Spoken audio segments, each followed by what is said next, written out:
लेकिन उससे पहले एक छोटी सी अपडेट दे दें कि डीआईजी के साथ जो बैठक थी वो शुरू हो चुकी है। सरकार के साथ बैठक का आज दूसरा दिन है और इस बीच ये भी बता दें कि पहले दिन मैराथन मीटिंग के बाद अब फिर से बैठक होनी है, सरकार के साथ भी बैठक होनी है, लेकिन जो फिलहाल डीआईजी के साथ बैठक है वो शुरू हो चुकी है। जी रवि।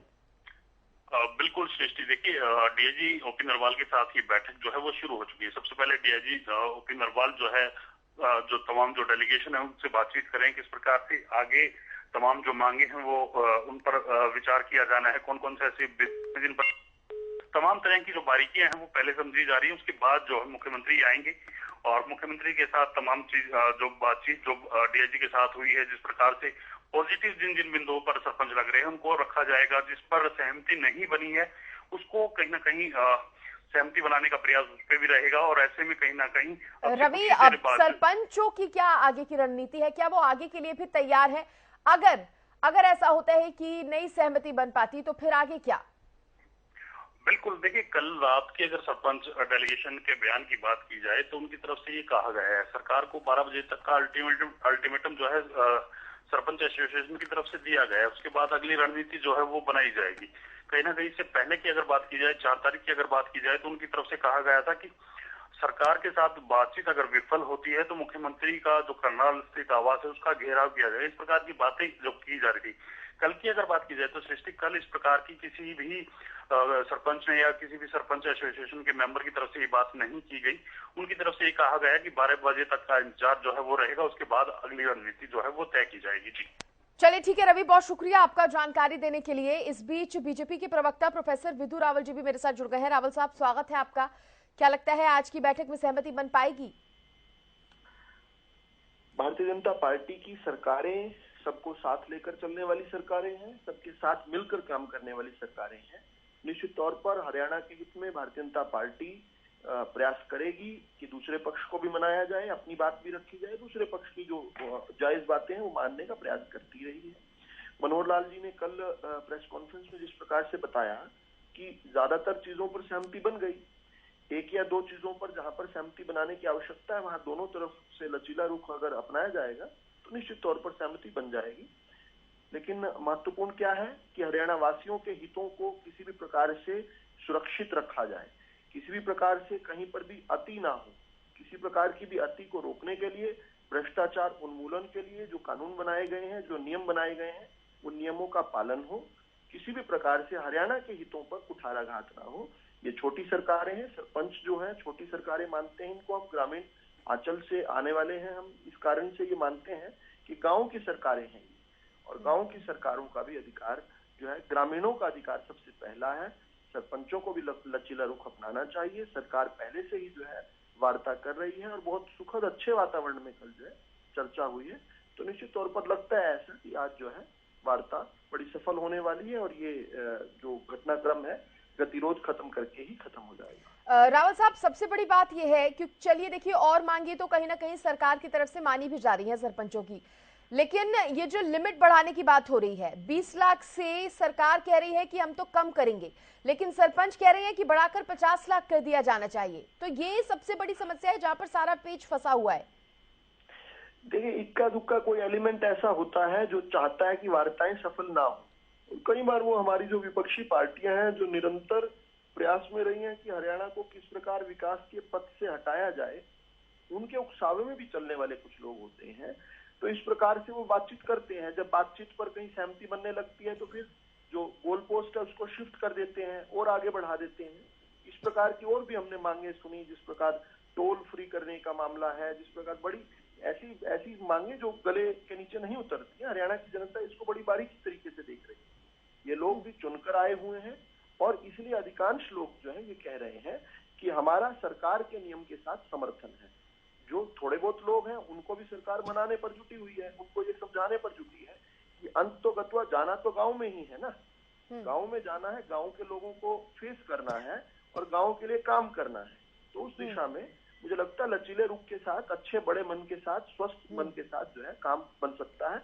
लेकिन अगर कोई जबरदस्ती अड़ने के लिए, लड़ने के लिए खड़ा हो जाए तो फिर तो जो है जिन लोगों ने चुना है वो भी देख रहे हैं अच्छे से कि उनके लिए, उनके हितों को चुनने वाले जो हैं वो किस प्रकार से उनके हितों के लिए काम कर रहे हैं या खुद के लिए काम कर रहे हैं या भ्रष्टाचार रोकने के लिए कर रहे हैं या भ्रष्टाचार बढ़ाने के लिए कर रहे हैं। इस प्रकार से चर्चा हो रही है। ये एक लचीले रूप में, अच्छे माहौल में, बेहतर संवाद के साथ हर चीज का समाधान हो जाएगा। चलिए रावल साहब, उम्मीद हम भी कर रहे हैं कि समाधान निकलना चाहिए, लेकिन अगर समाधान नहीं निकलता तो फिर क्या?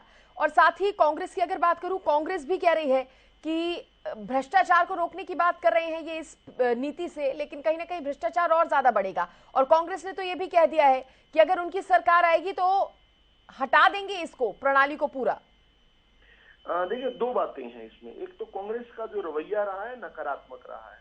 कांग्रेस वो पार्टी है जिसके नेता जो है, जिसको जो है अगर जुमले की बात में कहें तो रेड हैंडेड रहे हैं। इस प्रकार से आंदोलनों में पिछले हरियाणा को जलाने में रेड हैंडेड रहे। इनकी ऑडियो टेप्स वायरल हुई हैं।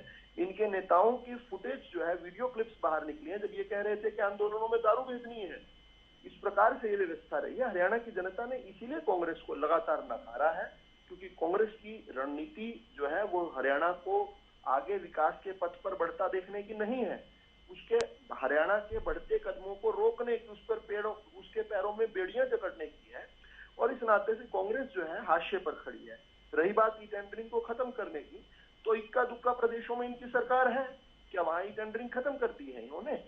इस प्रकार की बात कहना, और बल्कि भूपेंद्र सिंह हुड्डा तो श्रेय लेते हैं कि शुरुआत ई टेंडरिंग की उन्होंने की थी, हमने उसको बेहतर तरीके से लागू किया है, वो बिल्कुल ठीक है। लेकिन ई टेंडरिंग की शुरुआत तो खुद भूपेंद्र सिंह हुड्डा ने की थी। तो यूं कहना केवल सत्ता लोलुपता में, क्योंकि जिस प्रकार माननीय मुख्यमंत्री जी ने कहा, ये सत्ता के बिन तड़फते हुए लोग हैं। आज ये चांद पर भी रोटी दिखाने की काबिलियत रखते हैं। भूखे को चांद पर रोटी दिखाकर किस प्रकार से उसका वोट अर्जित कर लें, कुछ भी कहकर वोट कर लें, जिस प्रकार देखते। लेकिन रावल साहब, सवाल वही है, अगर सहमति नहीं बन पाती तो आगे क्या? क्या सरपंच इसी तरह से प्रदर्शन करते रहेंगे और काम जो है वो बाधित होता रहेगा? देखिए, काम तो नहीं बाधित हो पाएगा, क्योंकि ग्राम सभाएं भी हैं और काम करने के लिए और भी बहुत उपकरण हैं। क्योंकि लेकिन बेहतर तो ये रहेगा कि सरपंच भाई जो हैं हमारे, ज्यादातर सरपंच भारतीय जनता पार्टी की और जसपा की सरकार के साथ काम मिलकर कर चुके हैं, करने लगे हैं। 4000 से अधिक जो है जिस प्रकार प्रस्ताव आए हैं। ठीक है रावल साहब, आप बने रहिए हमारे साथ। यहाँ पर कांग्रेस के प्रवक्ता मनीष खटाना जी भी मेरे साथ जुड़ गए हैं। स्वागत है मनीष खटाना जी आपका। देखिए, विधु रावल से अभी हम बात कर रहे थे, उनका कहना है कि भले ही कांग्रेस इसका विरोध कर रही हो और कह रही हो कि अगर सरकार में आती है कांग्रेस तो हटा देगी इस प्रणाली को, लेकिन वो कह रहे हैं कि टेंडरिंग की शुरुआत तो कहीं ना कहीं कांग्रेस ने ही की थी, हमने तो उसे और बेहतर बनाया है। हेलो खटाना साहब, आवाज मिल पा रही है? हेलो हेलो सर, आवाज मिल पा रही है आपको? हाँ जी सृष्टि जी, बिल्कुल पूरी आवाज आ रही है मुझे आपकी। सर, अगर आपने सवाल अगर आपने नहीं सुना तो मैं दोहरा देती हूँ। बीजेपी कह रही, दोहरा दीजिए जी, बीजेपी बोल रही है कि भले ही आज आप कह रहे हो कि सरपंचों का हम साथ दे रहे हैं और ई टेंडरिंग के विरोध में है, लेकिन कहीं ना कहीं शुरुआत इसकी कांग्रेस ने ही की थी, हमने और बेहतर तरीके से ई टेंडरिंग को हम लेकर आए हैं, रावल साहब कह रहे हैं। सृष्टि जी बताइए। जो रावल साहब जो बात कर रहे हैं कि ई टेंडरिंग हुड्डा साहब के कार्यकाल में शुरू हुई थी, जी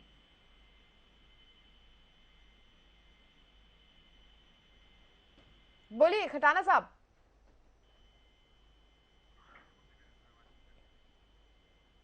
शायद संपर्क नहीं हो पा रहा है, दोबारा हम संपर्क जोड़ने की कोशिश करेंगे और जानेंगे उनसे क्या उनकी प्रतिक्रिया इस सवाल पर आती है। लेकिन इस बीच रावल साहब भी मेरे साथ लगातार जुड़े हुए हैं। रावल साहब, अगर सहमति नहीं बन पाती तो आगे क्या, इस पर आप अपनी बात रख रहे थे।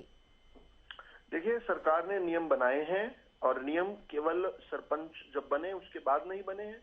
जब बीच में एक काल था जब सरपंचों के पास पावर नहीं थी, उस समय अधिकारी काल के दौरान जो है तभी जो है अधिकारियों के लिए भी यही कानून बने थे। और आज भी हर विभाग के अंदर, हरियाणा के अंदर प्रत्येक विभाग के अंदर ई टेंडरिंग का है। बल्कि यहाँ पर पंचायत विभाग ने तो 2 लाख की लिमिट दी हुई है सरपंचों को, अन्य विभागों में तो केवल 1 लाख की लिमिट है। ई टेंडरिंग के माध्यम से पारदर्शी तरीके से हरियाणा की जनता का खून और पसीने का पैसा जो है उसका यथा सही जिस प्रकार से उपयोग हो सकता है उस उपयोग के लिए जो है हम प्रतिबद्ध हैं। और अगर इससे बेहतर कोई व्यवस्था है, उस बेहतर व्यवस्था पर चर्चा हो सकती है, करनी चाहिए, बतानी चाहिए। जो ई टेंडरिंग से भी कोई आगे बढ़कर कोई उससे भी अधिक पारदर्शी कोई व्यवस्था है वो बतानी चाहिए। लेकिन ई टेंडरिंग के अंदर अगर कोई छोटी बड़ी खामी है उसको दूर करने के लिए तैयार है। ये कहना कि ई टेंडरिंग को खत्म कर लूट की छूट दे दी जाए, ये भी गलत है। चलिए, खटाना साहब फिर से जुड़ गए हैं, जवाब दे देंगे इस बात का। मनीष खटाना जी। आज पहले तो इनके मंत्री किसानों को चोर बताते हैं, आज मेरे भाई हैं कि लूट की छूट दे दें। तो लूट की छूट आप सरपंचों को देना चाह रहे हैं, किसानों को देना चाह रहे हैं, किसको देना चाह रहे हैं? तो जिस तरीके की भाषा शब्दावली भारतीय जनता पार्टी आज की डेट में इस्तेमाल कर रही है कि लूट की छूट, मतलब कि सरपंचों को, सरपंच वहां पर सरपंचों का जो मुकाबला है वो डकैतों से कर दिया कि ये लूट करते हैं और ई टेंडरिंग में ये लूट को बंद कर देंगे। मेरे भाई बार बार एक बात कर रहे हैं कि कांग्रेस पार्टी चांद पे रोटी दिखाना चाहती है। अरे भैया, भारतीय जनता पार्टी वो पार्टी है जिसने 2 करोड़ रोजगार, 15 lakh bullet train, smart city ये लोगों को दिखाया और मिला क्या? ये वो लोग हैं। खटाना साहब, जितना मैं समझ पाई हूँ, रावल साहब कहीं ना कहीं लूट का जिक्र करके भ्रष्टाचार की बात कर रहे हैं कि भ्रष्टाचार को खत्म कर दिया जाएगा। तो हरियाणा में जो कोरोना काल में जो भ्रष्टाचार हुए वो पूरे हरियाणा ने देखा। शराब घोटाला हुआ, माइनिंग घोटाले हुए, रजिस्ट्री घोटाले हुए, क्या वो घोटाले नहीं हुए? अगर किसान और सरपंच उनका सर फोड़ना, महिला सरपंचों के साथ दुर्व्यवहार करना, उनके सरों पे लाठी मारना, क्या ये सरकार का काम है? छोटी सरकार कहते हैं सरपंचों को, गांव देहात की सरकार कहते हैं सरपंचों को, गरीब आदमी की सरकार कहते हैं सरपंचों को, जो गरीबों के हक की लड़ाई लड़ते हैं, किसानों के हक की लड़ाई लड़ते हैं। भारतीय जनता पार्टी जब से हरियाणा में आई है, या तो हरियाणा को जलाने का काम किया है या किसान को जवान से मरवाने का काम किया है। पहले तो इन्होंने जवानों के साथ 4 साल का उनका टेंडर शुरू कर दिया, ठेकेदारी। उसके बाद किसानों को सड़कों पे 750 किसान शहीद हो गए। उसके बाद इन्होंने कहा हमारे से गलती हो गई। अब इन्होंने सरपंचों के सर फुड़वा दिए। अब ये कह रहे हैं सरपंच जो है लूट जो खसोट की नीति है इसको बंद करेंगे। तो भारतीय जनता पार्टी सत्ता का ये नशे में चूर हो चुकी है।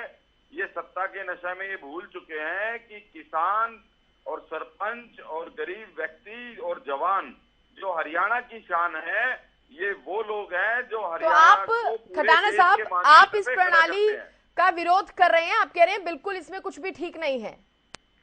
अगर ई टेंडरिंग प्रणाली हुड्डा साहब के कार्यकाल से थी तो क्या हुड्डा साहब के कार्यकाल में सरपंचों ने धरना दिया? अगर पहले थी तो उसको पहले जैसी रहने दो। और जहां तक पारदर्शिता की मेरे भाई बात कर रहे हैं, जो मेरे भाई लूट खसोट की बात कर रहे हैं, तो आप उसका समय समय पर ऑडिट कराओ। आप उसके लिए पारदर्शिता के और बहुत तरीके हैं। लेकिन अगर कोई सरपंच भाई, कोई किसान भाई अगर धरने पे बैठा है तो सरकार का नैतिक आधार बनता है कि वहां पर जाएं और उनसे बात करें और विचार विमर्श करके उस समस्या का हल करें। बिल्कुल, अब बातचीत हो भी रही है खटाना साहब, बातचीत हो भी रही है और हम उम्मीद कर रहे हैं कि आज बातचीत में कोई समाधान, कोई हल निकल पाए। फिलहाल के लिए बहुत शुक्रिया विधु रावल साहब, आपका भी, और मनीष खटाना जी आपका भी। देखिए, कांग्रेस विरोध कर रही है, सरपंचों के साथ उनकी आवाज में आवाज मिलाती हुई नजर आ रही थी। लेकिन इस बीच अब उम्मीद की जा रही है कि इस बैठक में जल्द ही कोई हल जो है वो निकल पाए और सरपंचों का ये जो प्रदर्शन, ये जो आंदोलन चल रहा है वो खत्म हो पाए।